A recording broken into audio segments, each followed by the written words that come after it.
very clear to confront the witnesses, hindi lang sa korte, hindi sabi in the courts of law, to confront his witnesses in public. Correct? Tanggalin ang maskara. So, kung ikaw may atraso ako sa iyo o ayaw mo sa akin, putan, harapin mo ako, sabihin mo kung ayaw, ano ang kasalanan ko sa iyo at sabihin ko sa iyo kung gaano ka sa akin. Correct. Good. Ang mga witness ni Hontiveros nakamaskara eh. Bakit mo ako gagawa ang supot?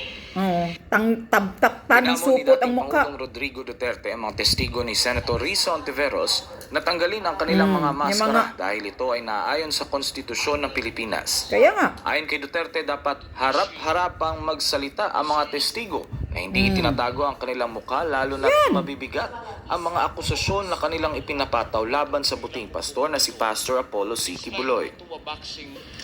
The Constitution says to confront witnesses. How can you confront the witnesses even if it is not a court of law? Still, accusations are made in the Senate, which is an official organ of Gigil na si government, PRRD. and whose testimonies are placed under oath.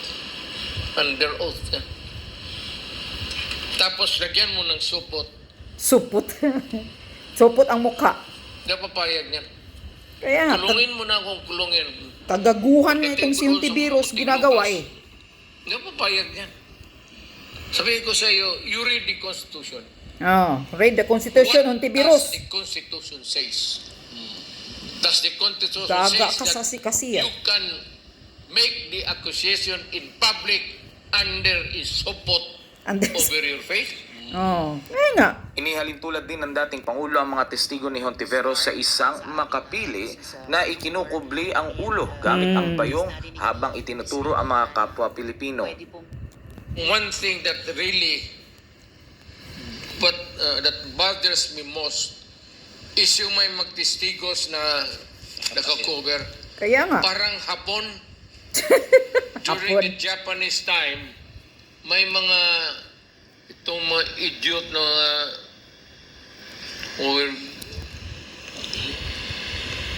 Kaya nga. Lagyan ng Hontiveros. supot tapos magturo kung sino yung anti-Japanese.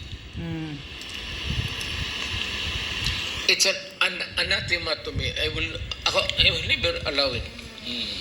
Correct. Ako sa totoo lang,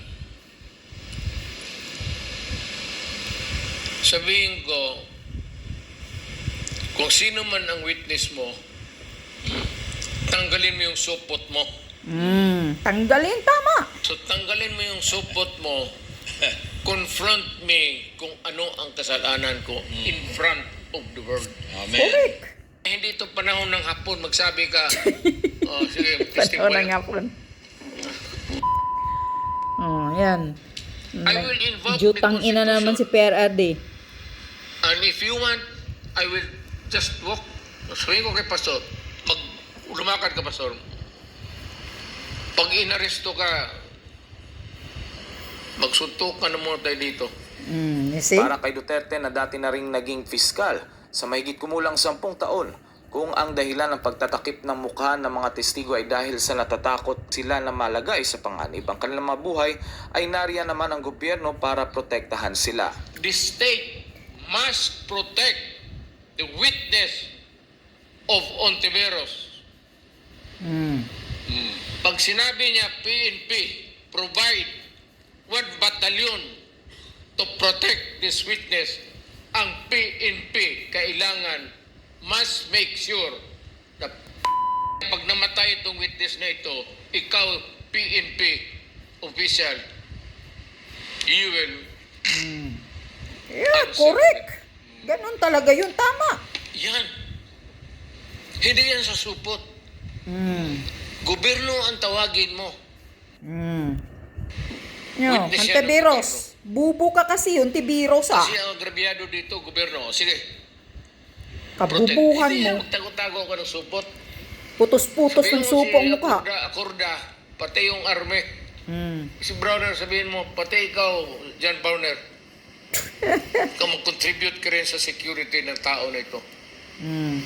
Because Yan. she is entitled to the protection of the state, and the state must provide the protection whether Browner or Acorda like it or not. Exactly. Ano? Yan ang batas. Ganun yan. Mga bubo kayo. Huwag niyong anuhin si Tatay Diggs. Ang sabi ko, para malaman na lang natin, Yun. Kala ninyo bubo, ah. ang sabi ko, para malaman na lang natin, Samantala, hinamon din ni Pastor Apollo Siontiveros na ipatupad ang 17 kondisyon niya bago humarap sa Senate Committee para maging patas ang laban. Isa rin sa mga kondisyon ni Pastor Apollo ay ang ipakita ang mukha ng mga peking testigo at Exactly, huwag tama limitahan naman yan. ang sagot niya sa anumang tanong sa simpleng oo o hindi lamang. Bagay na sinang-ayunan ni Duterte na dati na ring naging mambabatas. mainly kasi ang Senate is inquisition. Parang undemocratic talaga. You cannot confront the witnesses making outright the accusation there in front of the public. Hindi mo mabuko, hindi ka makasagot. Kung sabihin ng mga senador, makinig ka lang, o ng congressman, makinig ka lang. Bakit? Bakit alam ko? Galing ako doon noon. Yan. Booking kayo kay Tatay Look at the Diggs. abuse of power of these people who are there. How can I respect you? How can I face you and respect you? Itong aking 17 conditions are not unfair. They are just for the fairness of the fight. Oh, Punta exactly. ko dyan, you waiver your rights of contempt power, you waiver your rights of immunity, and I can cross-examine all of your witnesses. 17, basahin yan. mo yan. O di fair tayo. Fair Tama. tayo maglaban. Huwag mo kung palabanin sa'yo nakatali kamay ko. Tapos ang yabang-yabang mo. Ang yabang-yabang mo, alis ka dyan sa Senado, pili ka ng lugar, magdebate tayong dalawa dito sa SMNI na wala kang contempt power. Kahit lahat ng congressman na kasama mo, magsama na kayo, pati yung nasa kongreso. Sila si Pimentel, sila si Tambunting, magsama kayo. Sama Magdebate kayong lahat. tayo, ako lang Mga isa mayabang na congressman. Tapos, debatihin ninyo ako dito with any issue. Walang contempt power, pantay ang atin, dito kayo makikita ko. Correct. Laban ako sa inyo.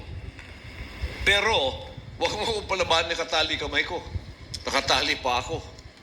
O tapos ang yabang-yabang nyo. Yeah. O tapos yung mga witness ninyo, puro pa mga sinungaling. Correct. Nag-witness And you nga know kasi that ano they are kayo lying. Matapang kayo. Kaya tinakpan mo yung mga mukha nila. Ba't You kayo know magtakip? that. Ikaw, ako, sabi mo, takot ako sa Kongreso? Takot ako sa Senado? Hindi. Ikaw, takot sa Korte. Yan ang Bakit tama. tayo pupunta sa Korte? That is where the judgment should come from. It should not come from you. Exactly. Kung mapunta ako dyan, anong mangyari? Igigilty mo ako? Ang mangyari Exactly. mo lang, contempt. Tapos bilanggo. O yun lang.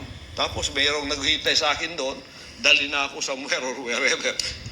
Ganun lang ang laban natin, hindi patas. Di patas. So, answer Bubo my kasi, 17 Montevirus na yan. conditions. Verify them and then sign them and I'll be there. Oh, pantay ng laban natin yan.